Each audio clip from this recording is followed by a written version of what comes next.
It's called the most important number you haven't heard of, the social cost of carbon. Today, Louisiana's top attorney challenged the federal government on how that estimate is being used.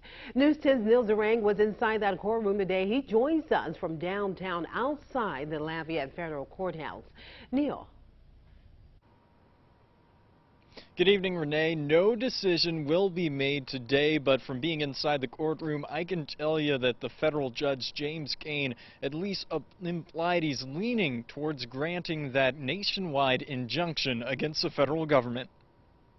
That's why we're here today, to keep the president in his sandbox. Attorney General Jeff Landry entered federal court Tuesday confident in their case. His legal team argued President Biden had overstepped his bounds through an executive order saying government agencies shall use preliminary costs per ton of carbon emissions to update their policies, processes, and practices. Judge James Cain worried about how that number could affect which permits are granted for, say, a lane added to a bridge, a new energy plant, or a farm. They were out there doing a study on the amount of methane that cattle released, and they're going to attach a cost to that, and then they're going to tax our beef or our meat or our poultry or whatever the activity is to limit our intake of that. It's kind of voodoo economics. The Department of Justice represented the federal government in court and argued that similar formulas factoring in greenhouse gases have been used for decades. No agencies are being required to use these preliminary numbers in decision-making, only considering the cost.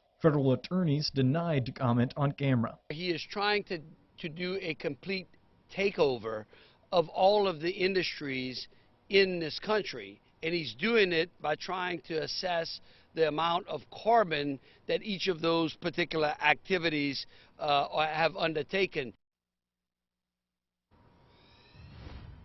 The Louisiana Attorney General's office tells us that they will let us know as soon as they learn that the judge has granted an injunction or decided not to. Reporting live in Lafayette, Neil Zarang, back to you, Renee.